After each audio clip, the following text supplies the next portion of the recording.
Hola trío, ¿cómo están? Muchos saludos.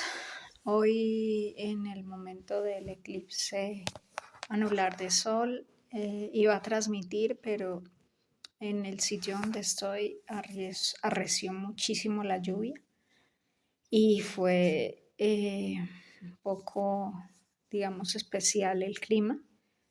Am, hablar sobre tres situaciones. Uno, sobre el ánimo geopolítico a nivel mundial. Dos, el ánimo en torno a las reformas en salud en Colombia. Primer punto, el ánimo geopolítico. En el ánimo geopolítico, pues la situación de Israel, situación en la que se ha puesto Israel, pues es un poco tensa.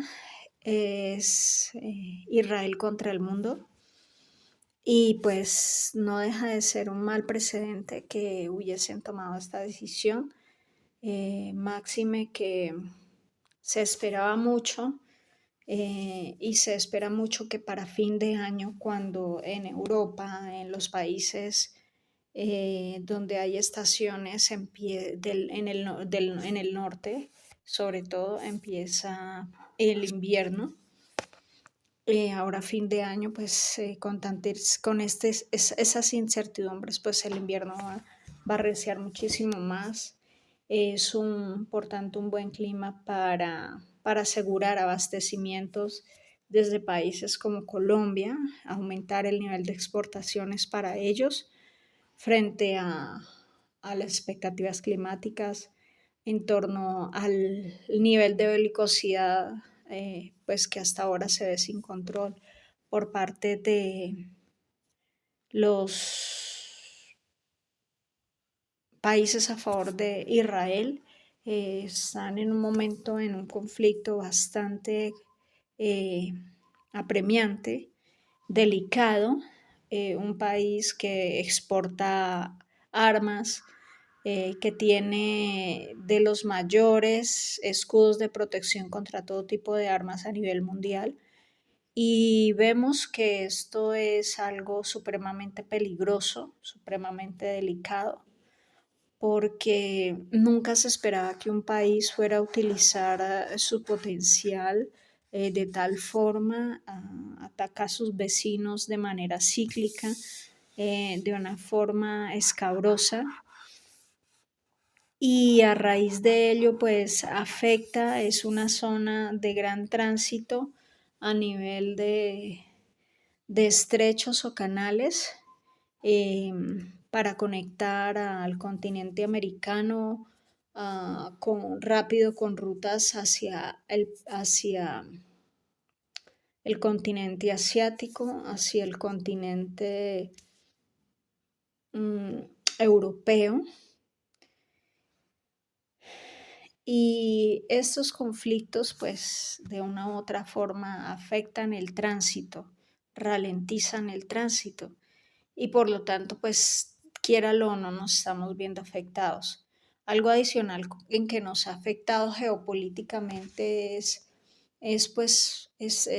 el tipo de información y el nivel de sofisticación de armas, porque no es descartable que posiblemente ellos hayan emitido algún tipo de control sobre las armas o tengan algún tipo de control sobre ciertas armas que expenden a nivel mundial, y entonces podría pensarse que no estamos exentos en que de una u otra forma haber adquirido armas, software de seguridad e inteligencia, no nos estén trayendo consecuencias a los países que las compramos. Entonces, directamente no es únicamente el conflicto que estamos viendo con ellos, sino también las retaliaciones que puedan tomar eh, a través de todo lo que se hubiese adquirido con ellos. Adicional, pues, ello aumenta la tasa y los precios de todo el mercado que promueve la OPEP, combustibles y todo tipo de hidrocarburos,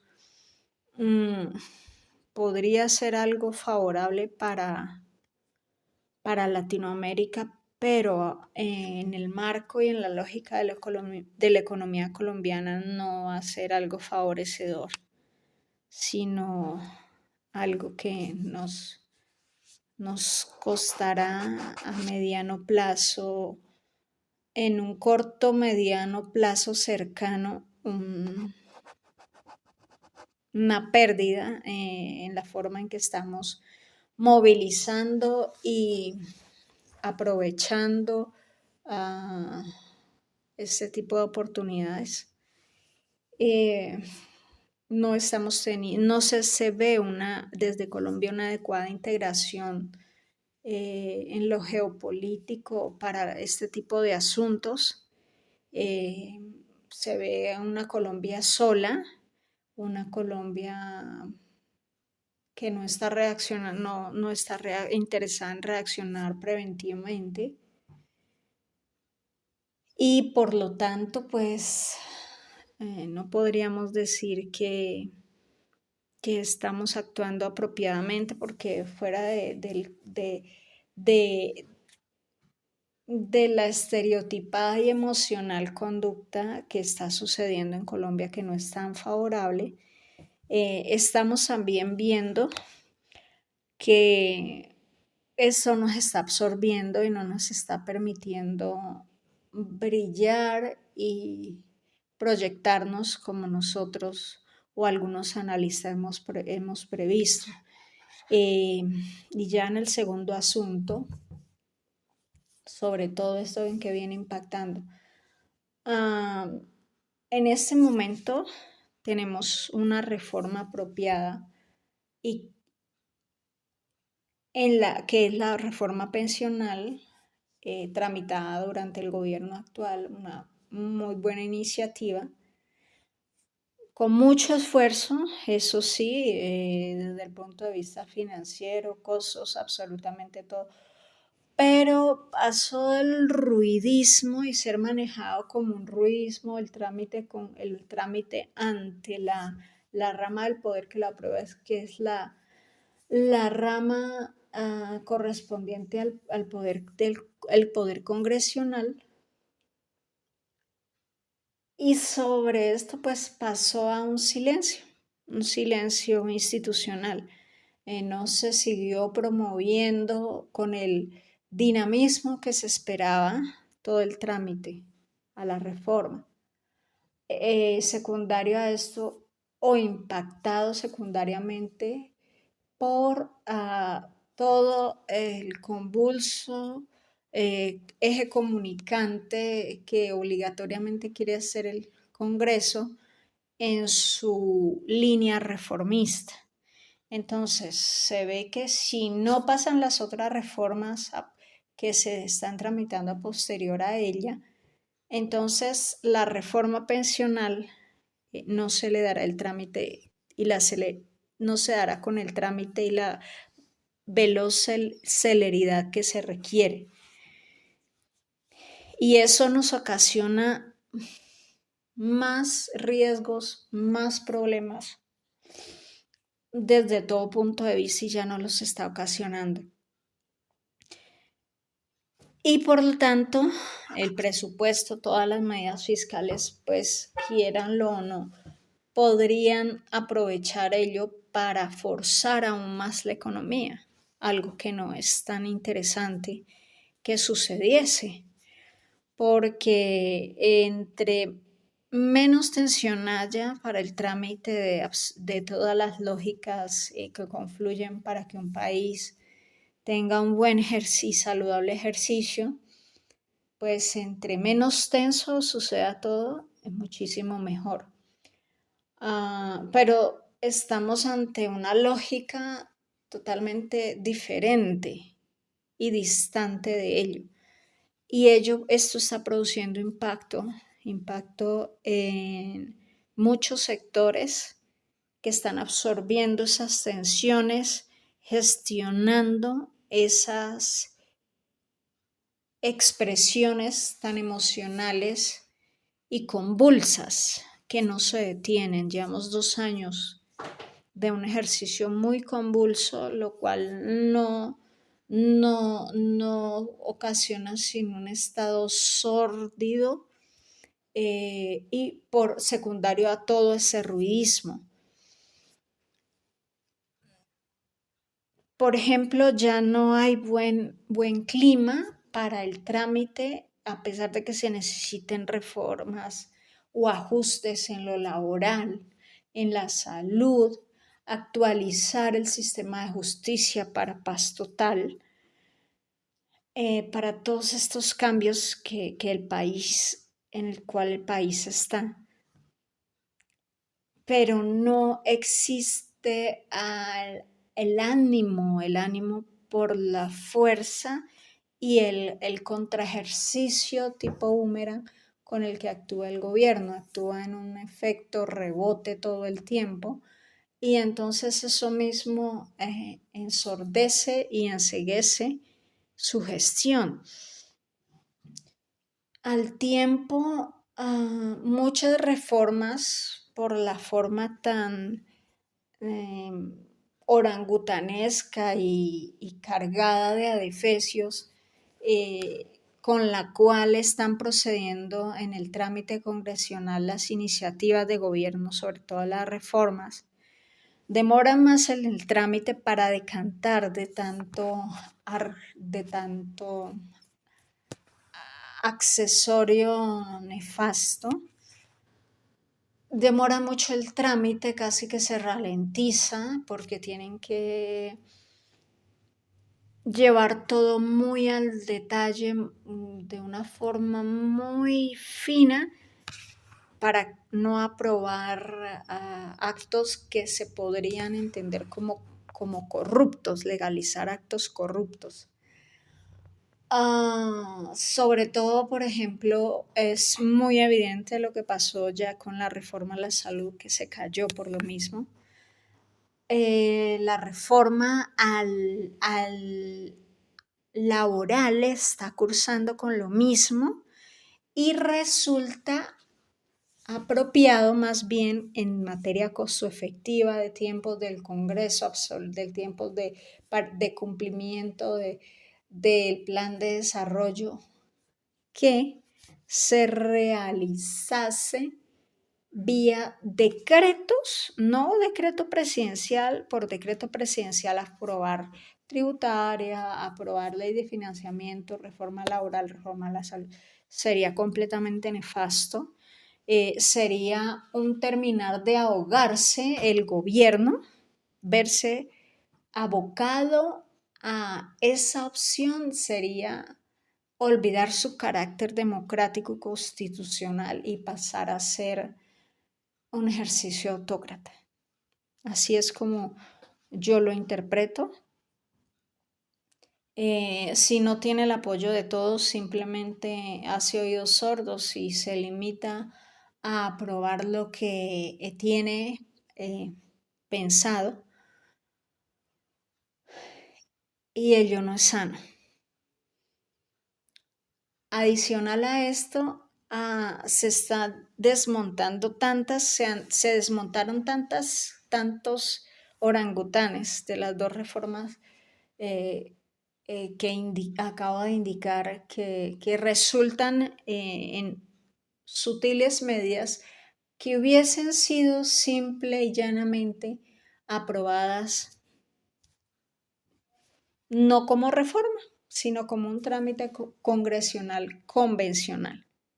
El reunirlas en bloque, pues simplemente fue una excusa para desarrollar algún nivel de protagonismo, pero realmente en la decantación congresional lo que se están viendo es unas reformas bastante livianas, bastante sincréticas, que hubiesen podido pasar como cualquier otro proyecto de ley, y por lo tanto menos tiempo, menos dinero de inversión en el trámite que significa pasar una reforma al Congreso, se está viendo que finalmente no logran consensos favorables al grueso poblacional.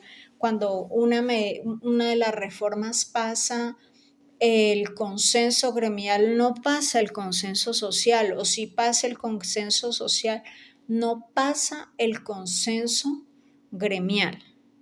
Hasta ahora no lo han logrado.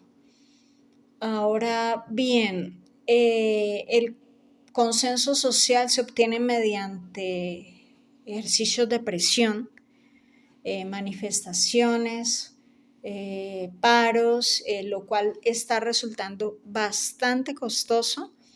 Y vuelvo otra vez al ruidismo, que es con lo que de pronto recordaremos al gobierno actual si no avanza con mayor velocidad, por ejemplo, para la reforma, para aterrizar la reforma pensional.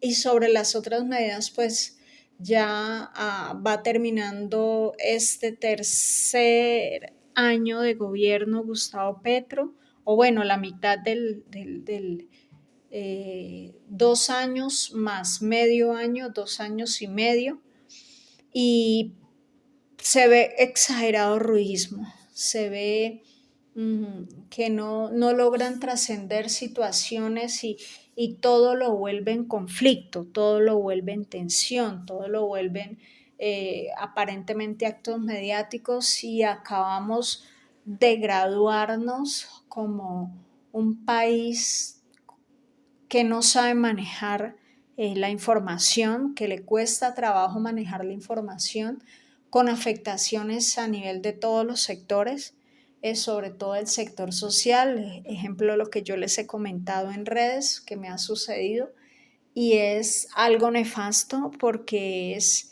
el culmen de la anulación de los derechos constitucionales, no solo de individuos, sino también de grupos sociales y hasta sectores, sino que es un poco desgastante porque es tanto lo entramado que está todo esto que es muy complejo tú ir y decir ante la fiscalía, sin ser una figura de poder, una figura visible por una u otra razón, o un experto en sistemas de información, estoy sufriendo y siendo perseguido sistemáticamente en un clima de exterminio, de muerte no física, y la última medida es mi silenciamiento a través de un software, si no es Pegasus, tipo Pegasus. Porque no solo yo lo he intentado, lo han intentado más personas y ha sido todo un fiasco. No hay una ruta, aparte de la ruta que conocen los ciberexpertos en seguridad, no hay ruta para la sociedad, para nosotros poder denunciar esto. Entonces esto es un acallamiento, hemos sufrido no solo acallamiento de todo tipo de derechos, no hay derechos desde la parte de lo virtual, a decir cuando te violan tal cosa, no es constitucional, violan tus derechos, puedes acceder de tal forma a... Tenemos buenos mecanismos en Colombia, pero no han sido actualizados. Y tú no puedes fácilmente ir a someter esto a una corte, a un juzgado, porque no cuentan con herramientas que fueran del acceso a la población civil. Es únicamente un ejercicio del derecho desde lo corporativo, y se cree que solo a las corporaciones, a las empresas, organizaciones de cualquier tamaño son las únicas garantes de derechos cuando hay este tipo de afectaciones. Entonces estamos sufriendo por ese carácter una anulación completa como individuos, y por lo tanto una muerte, porque cuando te anulan, te persiguen, por lo tanto es algo torturante, te ves segregado, si hago tal cosa, entonces te vas relegando, etcétera, etcétera, de una forma sistemática. Y utilizas los medios que tienes y no resultan suficientes, quiere decir que hay anulación de un grupo de personas con ciertas características en la sociedad, y eso es grave, siendo un país supuestamente afable a los derechos, a la constitución, a la democracia, a las libertades. No, un país supuestamente no extremizado, no reconocido como extremo. Y si eso sucede en países como nosotros, ¿qué nos sucederá en otros países? No nos llegó bien porque fue mal aprovechado, fue aprovechado primero por manos delincuenciales para control y autoritarismo, del más bárbaro y del más fétido, y nadie hizo nada frente a este tipo de mutación del conflicto. Ya el conflicto en Colombia mutó y por lo tanto, sí es cierto, no es factible o actualizado el ejercicio que se está haciendo de paz total, ni es actualizado el ejercicio que se está haciendo de jóvenes en paz. Solo están cocinando otro tipo de violenticidad y por lo tanto otro ciclo de conflicto. Esto es lo que estamos heredando. Yo no, pero el grueso poblacional sí lo está haciendo caso omiso a tal mutagénesis del conflicto, de una forma absolutista, entonces no tienes posibilidad de nada. Porque si procedes de X o Y forma denunciando, exponiendo ello, te arriesgas a la anulación. Entonces eso es una violencia desde un sentido totalitarista, y lo grave es la velocidad en que ocurrió.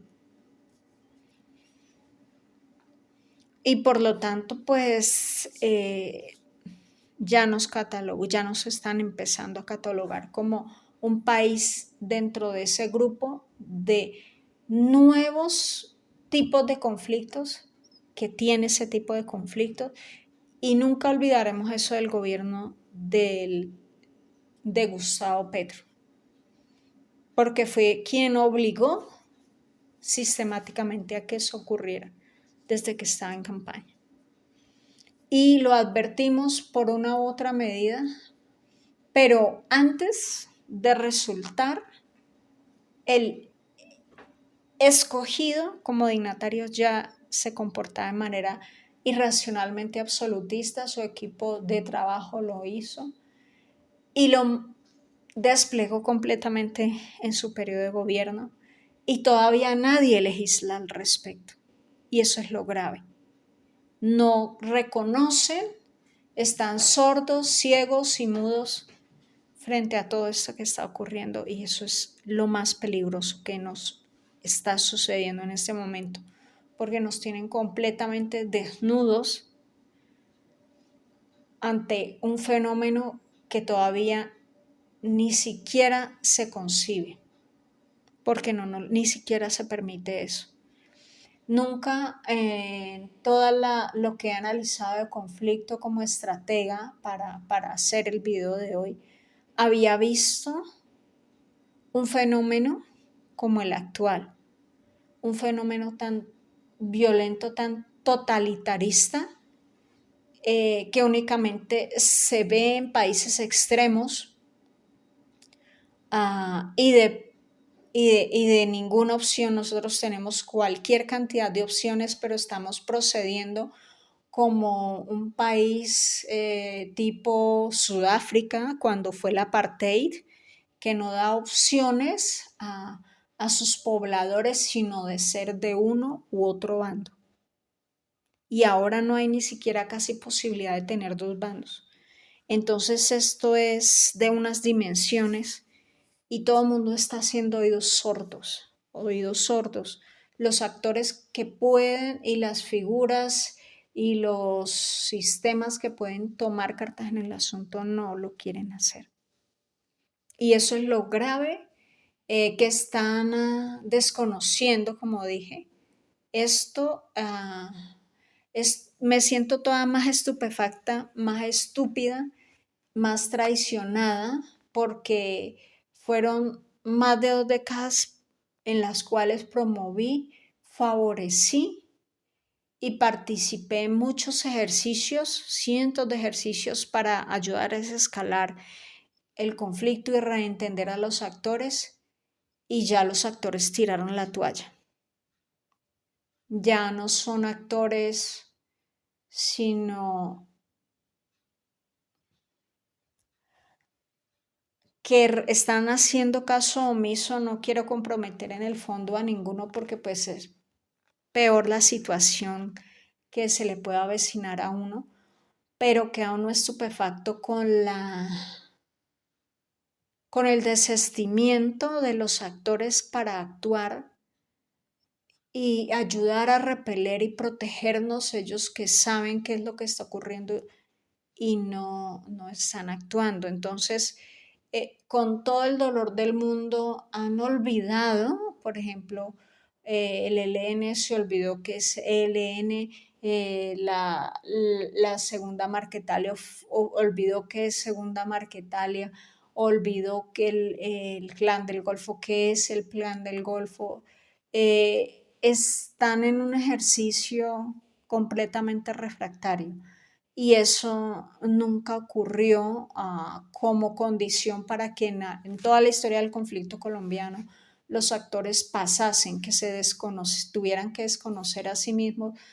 No sé, espero no, porque tampoco entiendo por qué lo hacen. Es como decir, si tú quieres una mejor vida, tú tienes que olvidarte de tu nombre y de quién has sido. Si tú quieres pasar a una siguiente fase, mira este otro nombre que te voy a poner y esta otra vida que te toca ceñirte. Y olvidan el precepto que indicaban, que era por reivindicar causas sociales. Eso ya no existe. Y lo digo con mucha tristeza y mucho dolor, porque no es que esté prendada ni esté obsesionada con el asunto, pero lo que se ve que están heredando a la sociedad no es nada bueno.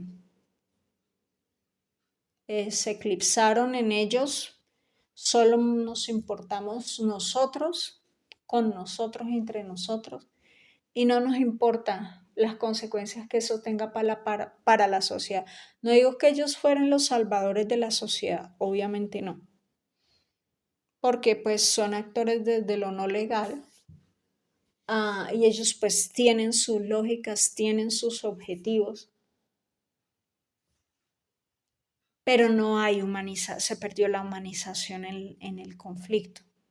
Y cuando es como perder el sentido de vida, el respeto por la vida,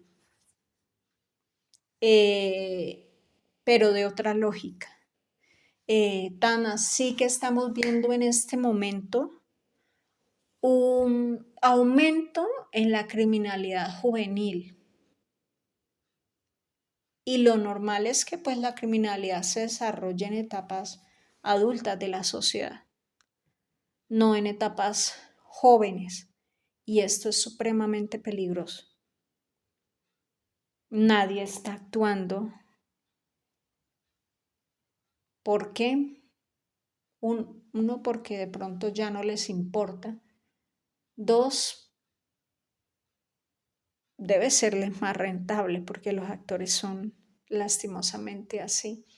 Solo ven finalmente todo en materia financiera. Una vez tuve contacto con algunos emisarios de ellos y me obligaron a entender la posición de ellos, que finalmente pues ellos no les importan las personas ni nada más, simplemente la parte financiera.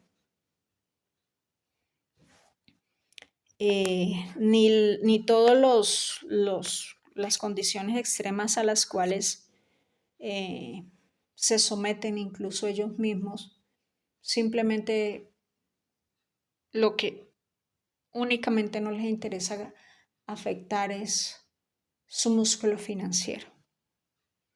Entonces es una despersonalización completa del conflicto, de las situaciones, de las instituciones. Y eso ya es signo de decadencia de una sociedad. Esto era, finalmente, lo digo realmente, esto era una de las consecuencias que menos se esperaba del conflicto. Y habíamos indicado en el acuerdo actual los ideólogos que si llegamos a esto era ya el punto cero. Y esto era uno de los signos latentes para entender y para indicar que el acuerdo había fallado y empezaba el acuerdo a morir. Y no es morir para dar vida a algo más, sino que el efecto no fue favorable y es un efecto deleterio. Entonces yo sí pido a los actuales firmantes que no pense que nos estuvieran a ciertos ideólogos entrampando en ese momento. Ya lo he comentado en varios videos. Y es otra la decepción porque uno pensaba que iban a ser éticos en el manejo del acuerdo actual, sobre todo porque los ideólogos fundacionales del acuerdo fuimos relegados y fuimos apartados del tutelaje y del cuidado del documento. Lo hemos hecho desde una figura de exterminio a una figura casi que de ser excluidos, y nuestro precio ha sido la exclusión desde todo punto de vista, el ocultamiento, el pasar a algunos a ser ocultados, invisibilizados, mutaron a, a reavivar el conflicto desde otras figuras, con tal de defender su vida, con tal de defender en alguna forma algún tipo de causa y actuar desde lo invisible, desde lo insurgente. Yo he sido de las únicas personas, pero casi que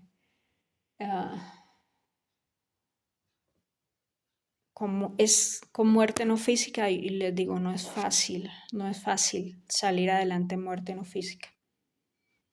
Pero no es que uno muera por una causa, simplemente que lo obligan a uno a morir, porque uno estuvo obligado a una causa. Y alguien que hace eso, una sociedad que hace eso, no es una sociedad, sino decadente. Pobres de ellos que no se están levantando, sino que se volvieron decadentes.